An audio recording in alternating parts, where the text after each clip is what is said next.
Assalamualaikum warahmatullahi wabarakatuh. Alhamdulillah wassalatu wassalamu ala Rasulillah. Pertanyaan pertama, dalam hadis dikatakan kaum Yahudi puasa setiap tanggal 10 Muharram. Apakah kaum Yahudi sama dengan kaum Muslim, yaitu sama-sama memakai kalender Qamariyah? Lalu mengapa Nasrani menggunakan kalender Syamsiyah? Allahu alam masalah Yahudi memakai kalender Qamariyah atau tidak, tapi mereka tahu khusus 10 Muharram itu mereka tahu. Dan sesuai dengan sabda Nabi SAW, kita tidak pernah tahu bagaimana kehidupan orang Yahudi dan bagaimana perhitungan tanggal mereka. Khususnya saya secara pribadi ya. Tapi dalam hadis dijelaskan memang mereka berpuasa pada hari itu. Dan sebagian ulama mengatakan mereka memang ya sampai hari ini di Israel masih berpuasa pada 10 Muharram itu. Kalau kenapa Nasrani menggunakan ya Syamsiyah itu, Nasrani mengambil kalender dari ya Isa alaihissalam ya, tahun Masehi gitu kan. Jadi mereka mengikuti tahun lahirnya Isa alaihissalam. Bagaimana Islam memandang inflasi, penurunan nilai mata uang dalam hal hutang piutang? Bukankah hutang 1 juta yang dibayar tahun depan nilainya sudah turun? Jadi yang saya tahu Allahu alam, tetap saja Islam 1 juta kita utang 10 tahun lalu, ya dibayar 1 juta, gitu kan? Dibayar 1 juta. Walaupun nanti nilainya sudah turun. Allahu alam itu memang sudah begitu. Kalau uang ya, bentuk uang, berapa yang kita pinjamkan begitu yang dikembalikan sesuai dengan misal orang pinjam di zaman Nabi SAW 1 dirham. Ya, di awal hijrahnya Nabi SAW ada yang bayar tahun 7 Hijriah, tahun 7 Hijriah. Mereka tetap membayar dengan 1 dirham, tidak ada perubahan walaupun sebenarnya berbeda nilainya dengan 7 tahun yang lalu. Kecuali dalam bentuk benda kata para ulama. Memang benda itu dasarnya bernilai. Misal dulu membeli tanah dengan nilai 1 juta, sekarang tanah itu sudah bernilai 10 juta gitu kan. Pada saat kita membeli tanah atau meminjamkan uang untuk beli tanah tersebut, kita memberikan syarat misalnya, nanti pada saat tanah ini saya mau dibayar utang kamu ini dengan syarat kamu nanti kalau sudah menjual tanah itu dan dinilai dengan nilai pada saat kamu jual misalnya gitu kan, tetap 1 juta tapi nilainya nanti pada saat penjualan gitu kan. Jadi itu mungkin Allahu alam masih ada celah di mana dia dibolehkan. Tapi setahu saya tetap saja sama gitu kan, kecuali benda. Sama halnya emas yang bernilai gitu kan. Kita pernah pinjamkan 10 gram ya dikembalikan 10 gram walaupun misalnya sekarang nilainya kalau di rupiah lebih mahal. Sudah begitu. Dalam undang-undang perpajakan yang masih kurang bayar ditambah bunga saat ditagih. Bagaimana pandangan syariat tentang ini? Bolehkah bunganya tidak kita bayar? Setahu saya memang tidak boleh, itu riba.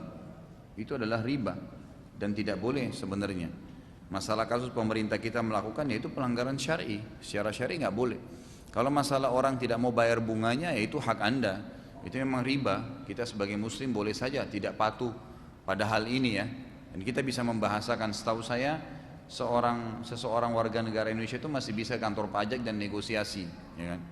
Itu bisa disampaikan. Saya tahu ada beberapa orang yang memang terlambat pembayaran pajak kena bunga, lalu mereka negosiasi kalau mereka tidak mau bayar bunganya dan mereka cuma bayar pokoknya dan dibayar langsung semua pokok yang tertunggak, maka itu tidak ada masalah, bisa dimaafin. Apakah boleh menjawab salam ketika kita membaca Al-Quran, sedang berdoa atau sedang berzikir? Boleh saja, yang penting jangan sholat.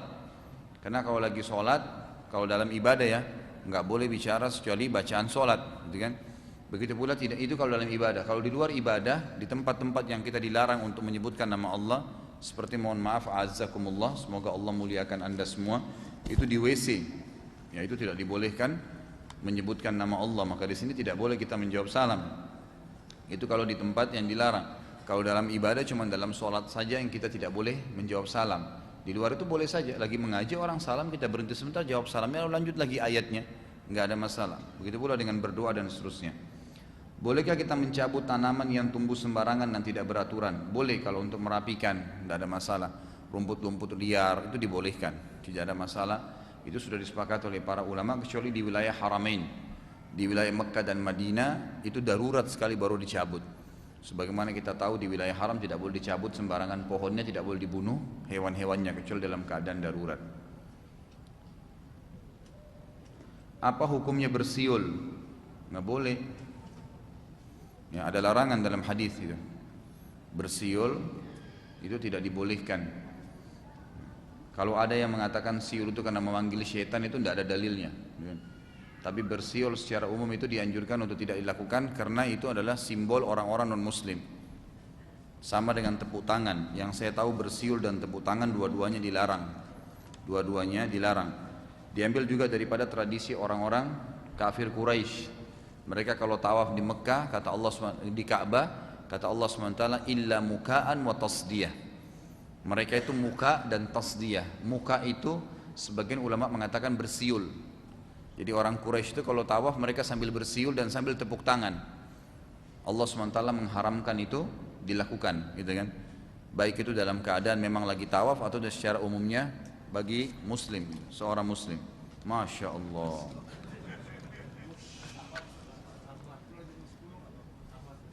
Akhwat ya.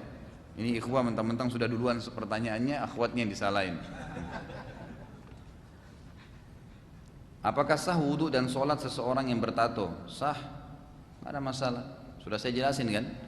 Dia bertato itu hukumnya melanggar agama, haram. Ini nanti baru tambah nih. Tambah pertanyaan 3 lembar, Masya Allah.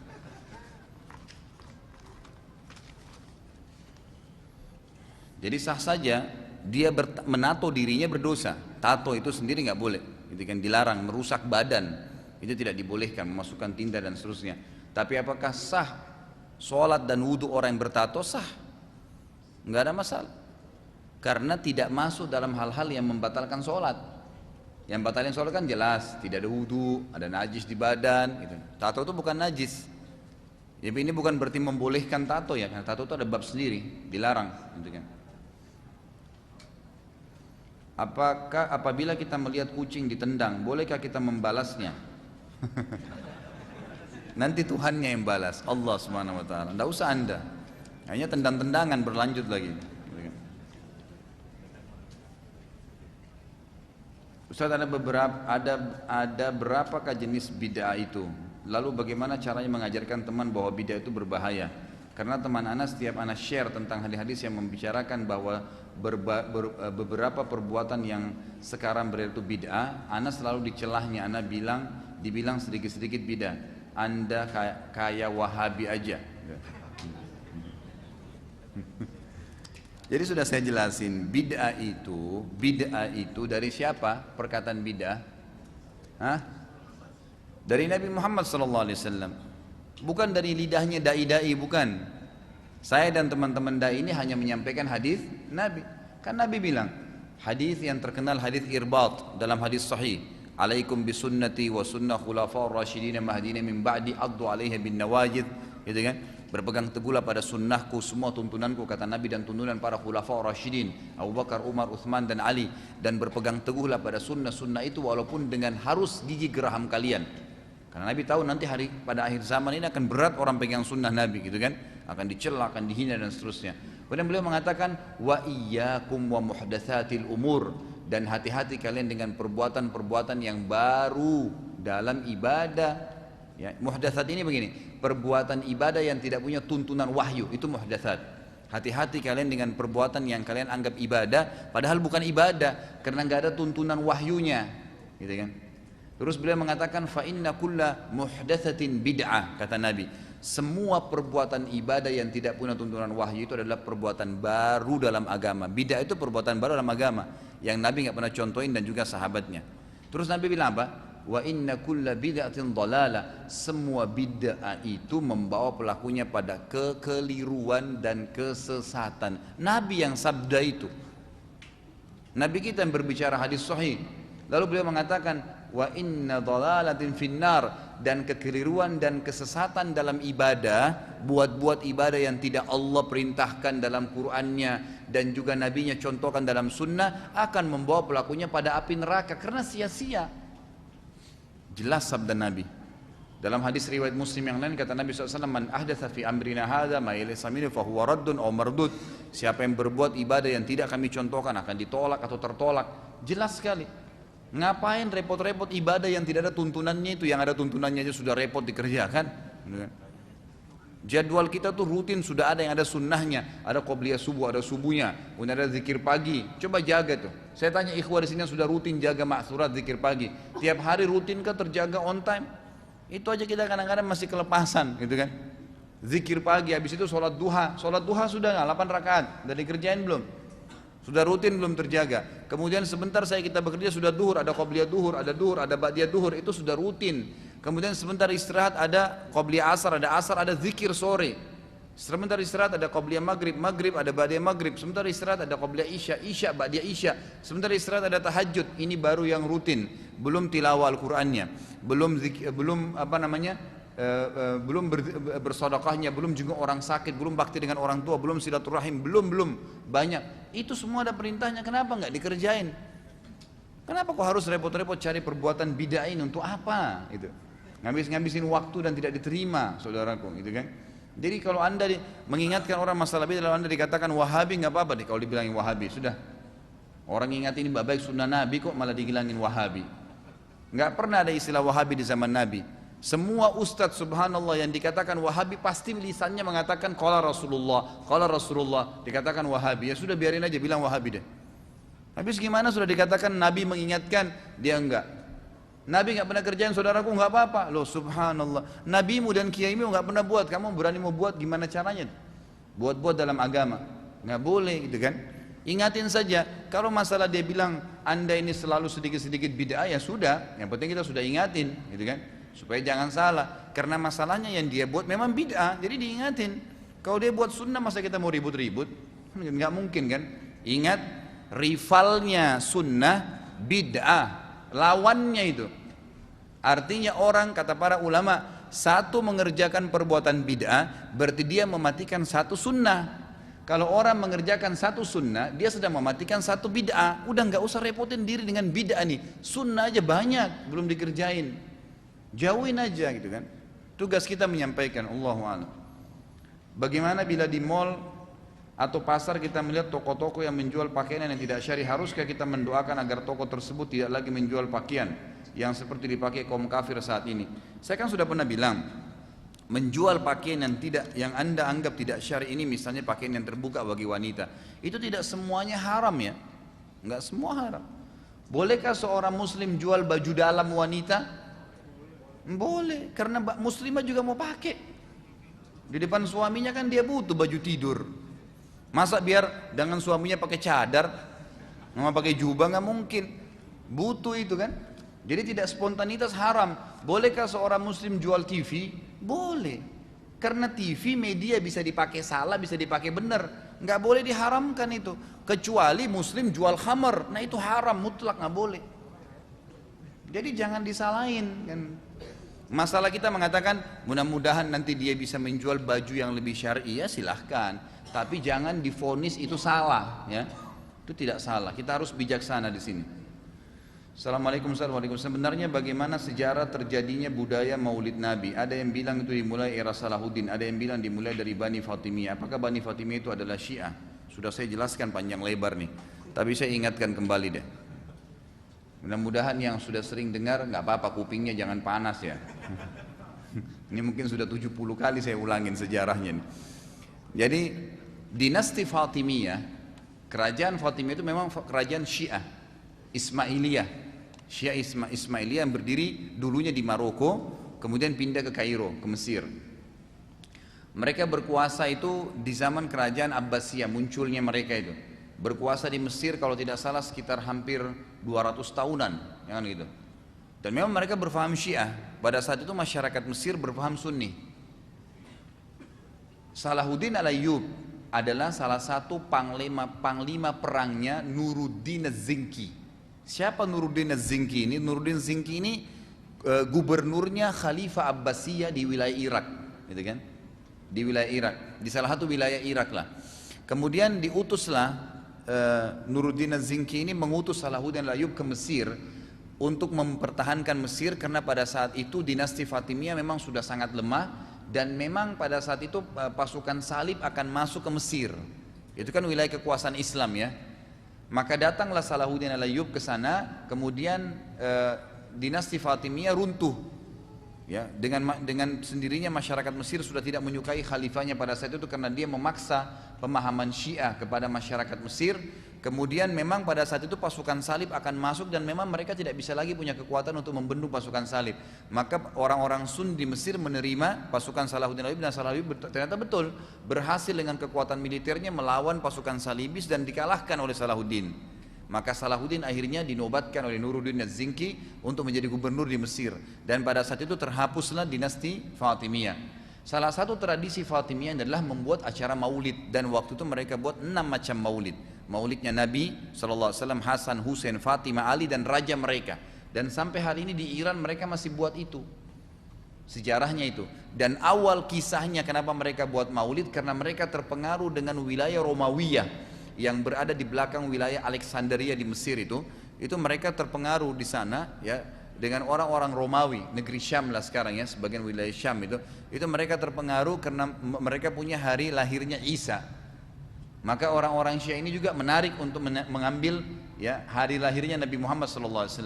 Lalu mereka buatlah supaya bukan cuma sekedar hari lahir, dibuat acara, disusunlah zikir-zikir yang seperti kita tahu sekarang. Kemudian mereka melakukannya, banyak orang-orang yang lakukan maulid tidak paham nih. Orang-orang Syiah melakukan maulid, Anda kalau tanya itu yang faham, pada saat di pertengahan mereka baca salawat dan mereka berdiri sambil meletakkan tangan di dada atau di bawah perutnya, gitu kan? Ini kebetulan saya tahu, dulu saya waktu sebelum belajar di Madinah sempat mendampingi salah satu keluarga saya, itu ketuanya waktu itu di Sulawesi Selatan kebetulan. Jadi waktu sebelum itu saya tahu betul apa yang mereka baca dan saya hafal waktu itu ya. Nah pada saat itu ternyata keyakinan mereka, kalau mereka berdiri mereka yakin ruhnya Nabi SAW sedang lewat. Dan ini berbahaya sekali, pemahaman ini berbahaya sekali, secara syar'i tidak ada. Membuat acara maulidnya tidak pernah di zaman Nabi SAW diperintahkan dan para sahabat. Zikir yang disusun juga itu tidak pernah Nabi SAW contohkan. Dan mereka menambah lagi dengan menganggap ruhnya Nabi sedang datang. Maulid Nabi berkembang karena dia perbuatan bid'ah yang Nabi tidak pernah contohkan, maka dihiasi sama syaitan. Dulu orang baca setahun sekali, sekarang dia apa? Baca setiap pindah rumah, setiap mau pergi haji, ada kematian, malam Jumat. Ini maulidnya Nabi berapa kali nih? Loh hari lahirnya Nabi berapa kali nih ceritanya? Sampai berulang-ulang diadakan. Seperti sudah tidak ada zikir lain kecuali harus melakukan ibadah itu. Bahkan yang kita sayangkan, semoga Allah berikan hidayah, sebagian orang di Jakarta ini jadikan sebagai tempat ajang mengumpulkan duit, gitu kan? Acara maulid diadakan langsung kemudian sumbangan sekian orang masuk biaya dan seterusnya. Nih, dari mana ini? Kalau Anda cinta kepada Nabi SAW, Anda mestinya melawan itu, menolak bid'ah itu, karena Nabi larang, nggak boleh. Kalau kita tanya Nabi pernah acara maulid nggak? Nggak pernah. Mereka sendiri bilang gitu. Saya pernah tanya langsung, nggak pernah. Lalu kenapa Anda buat? Kan ini bagus, ngerayain hari lahir Nabi. Loh, Nabi mau nggak pernah buat? Nabi sendiri yang terima wahyu dari langit nggak pernah buat, kok kamu bisa buat? Tuh dari mana ceritanya? Tapi kadang-kadang subhanallah syaitan menghiasi untuk sebagian orang dan dia merasa dirinya benar. Ini nggak boleh sebenarnya, sejarahnya memang begitu. Jadi tidak pernah ada perintah dari Nabi SAW, tidak pernah contoh dari para sahabat, dan munculnya justru ya kurang lebih itu muncul di 400 tahun ya setelah Nabi SAW meninggal dunia. Allahu alam, ini atau 500 tahun setelah itu baru muncul acara maulid ini, dan itu juga tidak pernah dicontohkan oleh para sahabat. Dan Salahuddin Al-Ayyub akhirnya mengubah. Beliau tanya pada masyarakat Mesir, waktu itu dalam buku-buku sejarah disebutkan, kenapa kalian buat maulid ini? Mereka bilang untuk mengenang hari lahirnya Nabi atau mengenang sejarahnya Nabi. Maka Salahuddin mengubah tradisi itu di Mesir dan membuat sayembara penulisan sejarah Nabi. Maka akhirnya pada saat itulah mulai bermunculan buku-buku tentang sejarah Nabi SAW. Beliau mengalihkan itu, jadi jangan sampai menjadi acara ibadah, tapi sejarah Nabi bisa dikenang dengan cara menulis buku. Allahu a'lam. Bila mana sedang bermain sosial media, bagaimana caranya kita ingkar mungkar terhadap hal-hal buruk di halaman sosial media kita? Apakah hanya dengan doa atau misalnya bisa kita memberikan komentar, "Ukhti jangan lupa tutup auratnya" dan seterusnya? Ya semampunya Anda, gitu kan? Ingkar mungkar harus semampunya, tapi intinya tidak boleh tidak ingkar mungkar ya. Harus kita ingkar mungkar semampunya. Ya, siapa yang lihat kemungkaran pungkiri dengan tangannya, tidak mampu dengan lisannya, tidak mampu dengan hatinya. Anda lihat kondisi Anda sendiri, ya, sesuaikan dengan hadis ini. Ustaz, sebenarnya apa tafsir Illiyin dan Sijjin dalam surah Mutaffifin? Apakah itu adalah kitab amalan baik dan buruk atau ada makna lain? Kitab baik dan buruk. Ya, setahu saya cuma kitab baik dan buruk, gitu kan. Jadi buku amalan baik dan amalan buruk. Di saat negara Yahudi menyerang Palestina, biasanya banyak pesan berantai untuk kita agar muslimin memboikot produk-produk yang sinyalir berasal dari negara Yahudi, yaitu Israel. Karena hal tersebut menurut sebagian orang sama saja kita menyumbang peluru pada Israel. Sebagai orang mukmin, benarkah sikap tersebut kita ikuti? Bukankah Rasulullah SAW saja pernah membeli barang dan berhutang pada orang Yahudi? Kalau memang kita pastikan Anda punya bukti nyata produk tertentu memang yang menggunakan, karena belum tentu semua Yahudi juga memberikan peluru senjatanya. Orang Yahudi itu terkenal sangat cinta dengan dunia, gitu kan? Luar biasa kalau mereka lebih cinta dunia daripada diri mereka sendiri, lebih cinta dengan hartanya, keluarganya pun bisa dijual kalau orang Yahudi itu. Dia tidak peduli dengan itu, gitu kan? Jadi mereka Allah SWT sebutkan berharap kalau mereka dipanjangkan umurnya sampai 1000 tahun. Itu sifatnya orang-orang Yahudi dalam Al-Quran disebutkan. Jadi kalau kita pastikan memang produk tertentu, ya, memang dia membantu, Anda pastikan memang membantu Israel dalam peluru itu, ya silahkan. Memang lebih baik diboikot. Dan memang itu salah satu sinyalnya adalah kalau saya sering sampaikan di pengajian agar umat Islam mandiri. Cobalah buat seperti apa yang orang Yahudi buat. Apa sih yang kita lakukan? Apa yang mereka lakukan sih? Mereka punya produk dijual di tengah-tengah kita, kita yang beli. Kenapa kita nggak buat sendiri produknya? Kan bisa. Nah, cuma kita kadang-kadang lebih senang jadi pegawai, mohon maaf ya, pegawai orang-orang Yahudi istilahnya, ya, tanda kutip maksud saya ini ya, bukan berarti menghina atau menyalahkan, bukan, tapi kita lebih senang untuk mengurus pekerjaan mereka daripada kita yang memiliki sebuah pekerjaan. Coba dobrak itu, coba berinovasi, coba siapa tahu bisa kumpul sama teman-teman, berbuat makanan, minuman, pakaian dan seterusnya gitu kan. Seperti misalnya orang-orang Yahudi buat pakaian, merek bermerek, Anda kan juga bisa buat sebenarnya. Gitu kan, bisa buat, kenapa enggak? Makanan mereka buat terkenal, kita juga bisa buat, sebenarnya bisa dibuat. Cuma umat Islam memang tidak melakukan itu ya. Makanya ini mungkin sinyal yang mesti kita ambil. Misalkan di antara 4 mazhab mengeluarkan pendapat yang berbeda dalam satu perkara, bolehkah kita memilihnya yang mana saja yang menurut kita lebih ringan? Kita lihat dalilnya. Jangan spontan, oh karena saya Syafi'i di Indonesia, udah yang penting Syafi'i saya ambil saja, walaupun misalnya ada pendapat Imam Ahmad lebih kuat dalilnya, atau karena dia di Saudi pendapat Imam Ahmad yang dominan, kemudian dikatakan Imam Syafi'i lebih benar, lalu Imam Syafi'i ditolak. Enggak, bukan begitu. Kita diberikan akal sehat, yang kita pegangnya adalah dalil, ya kan gitu. Imam Ahmad, Imam Syafi'i, Imam Abu Hanifah, Imam Malik, mereka hidup di zaman itu, tidak ada media yang kayak kita sekarang bisa menggabungkan pendapat mereka kan. Jadi berpisah-pisah. Sampai Imam Malik waktu ketemu dengan Imam Abu Hanifah di Mekah, muridnya Imam Malik bilang, wahai Imam Malik, di sana di tiang sebelah sana itu ada Abu Hanifah. Jadi selama ini terkenal Imam Malik sama Abu Hanifah ini belum pernah ketemu dan selalu umumnya bentrok. Tahu kenapa bentrok? Abu Hanifah hidup di Irak, gitu kan? Ini Abu Hanifah ini meninggal tahun 150 Hijriah, bertepatan dengan tahun lahirnya Imam Syafi'i. Jadi Imam Syafi'i nggak pernah ketemu sama Abu Hanifah, tapi dia adalah imam madhab, gitu kan? Maka selalu di tempatnya di Irak waktu itu di Kufa, tempatnya Imam Abu Hanifah ini terkenal banyak hadis-hadis bohong. Maka beliau akhirnya menolak hadis ahad. Ahad ini hadis satu jalur.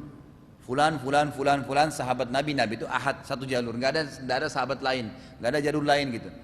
Nah beliau nolak tuh hadis ahad karena beliau takut jangan sampai pada zaman itu ada hadis-hadis bohong. Beliau cuma terima hadis yang mutawatir. Mutawatir ini lawannya ahad ya, jalurnya banyak. Jalur A, B, C sahabat, jalur A, B, D, E, F sahabat, terus gitu jalurnya banyak. Jadi hadisnya sahih. Semua mutawatir itu umumnya hadisnya sahih. Jadi kan umumnya hadisnya disahihkan. Karena banyak jalurnya satu sama lain saling menguatkan. Ama Imam Malik terbalik, hadis ahad diterima semua oleh Imam Malik. Yang penting jalurnya benar. Kenapa? Karena Imam Malik tinggal di kota Madinah.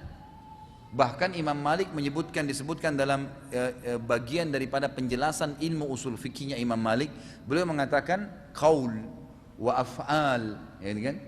Ahli Madinah hujjah.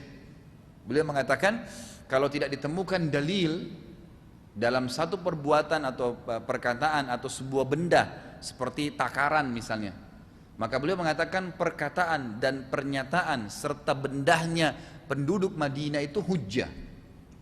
Maka beliau pernah waktu ditanya tentang takaran, Imam Abu Hanifah punya takaran untuk mengukur zakat fitrah, gitu kan? Itu ngikutin orang Kufah, orang Irak. Takarannya berbeda dengan masyarakat Madinah. Imam Malik bilang enggak, Ini takarannya masyarakat Madinah dari zaman Nabi mereka pakai nih. Nah gitu, jadi ini perselisihan lah gitu kan. Tapi masing-masing punya dalil. Akhirnya waktu muridnya Imam Malik bilang di sana, tiang sana ada Imam Abu Hanifah tuh. Imam Malik datangin, dialog lah berdua, gitu kan. Jadi dialog di antara kedua. Begitu selesai berdialog, murid-muridnya Imam Malik penasaran nih mau dengar. Wahai Imam, bagaimana tadi? Kata Imam Malik rahimahullah, beliau memuji Imam Abu Hanifah, beliau mengatakan, Allah telah memudahkan saya bertemu dengan seseorang yang kalau dia mau buat tiang masjid ini berbicara, bisa berbicara. Artinya saking luar biasa ilmunya gitu. Dia tidak sembarangan gitu orang itu. Jadi akhirnya Imam Malik pun memuji Imam Abu Hanifah. Jadi karena di sini alasannya adalah alasannya dalil, argumennya apa? Benar atau enggak? Kan begitu. Imam Syafi'i mengatakan kepada Imam Ahmad. Imam Syafi'i ini lahir tahun 150, Imam Malik meninggal 179. Jadi Imam Syafi'i sempat belajar, ya, mengambil dari kitab Muwatta Imam Malik. Kemudian Imam Syafi'i ini sampai menjadi seorang alim besar. Dan salah satu muridnya namanya Ahmad bin Hanbal, imam madhab yang lain. Tapi Imam Ahmad bin Hanbal lebih fokus ke masalah ilmu hadis, Imam Syafi'i lebih fokus ke masalah hukum fikih. Maka apa kata Imam Syafi'i kepada Imam Ahmad?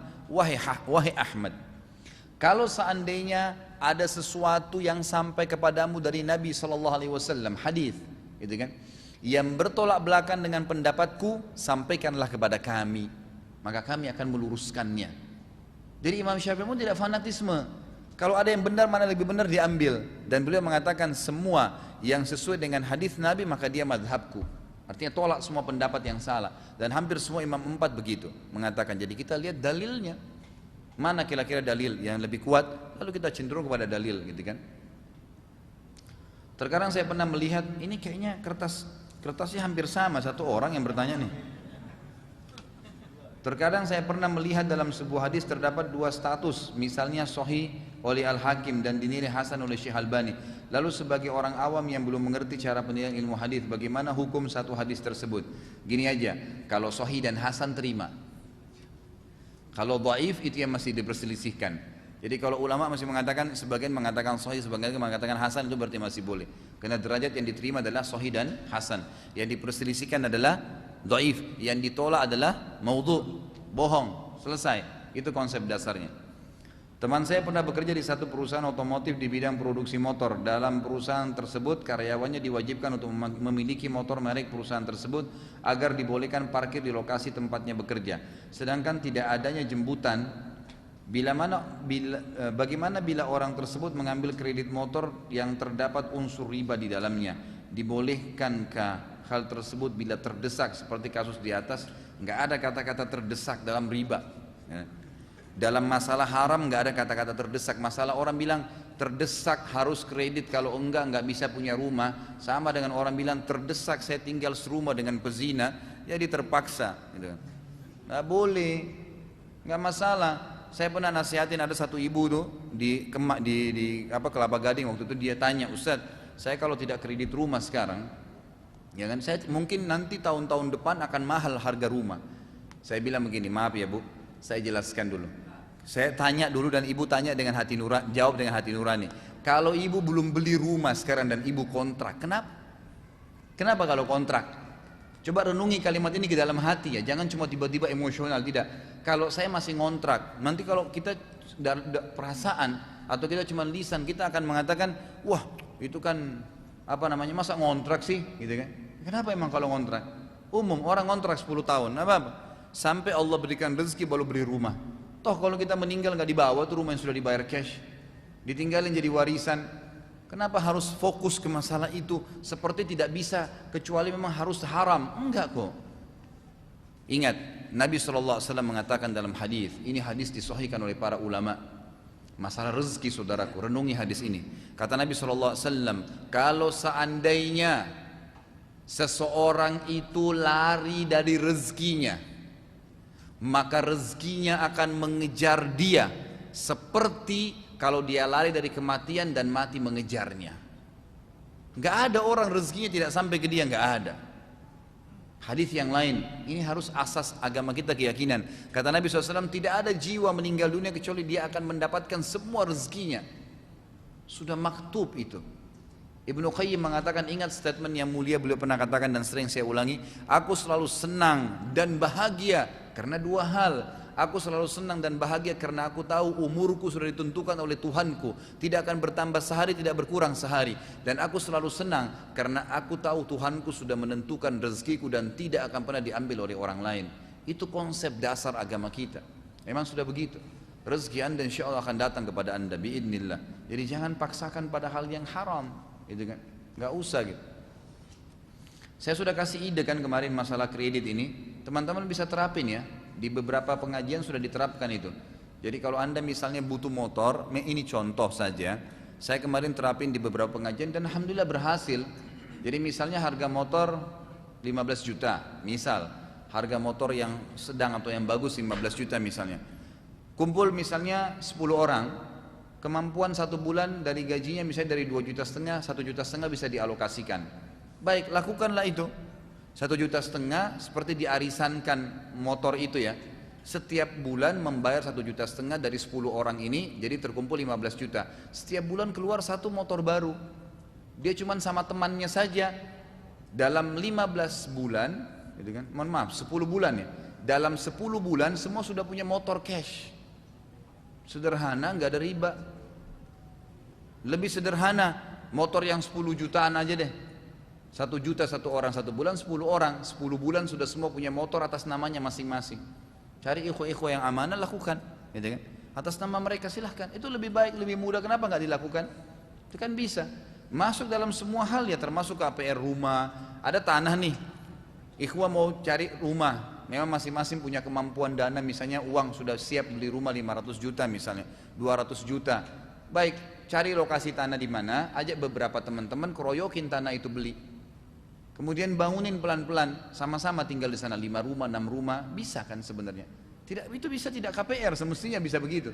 Kalau mau ya, itu bisa dilakukan. Bagaimana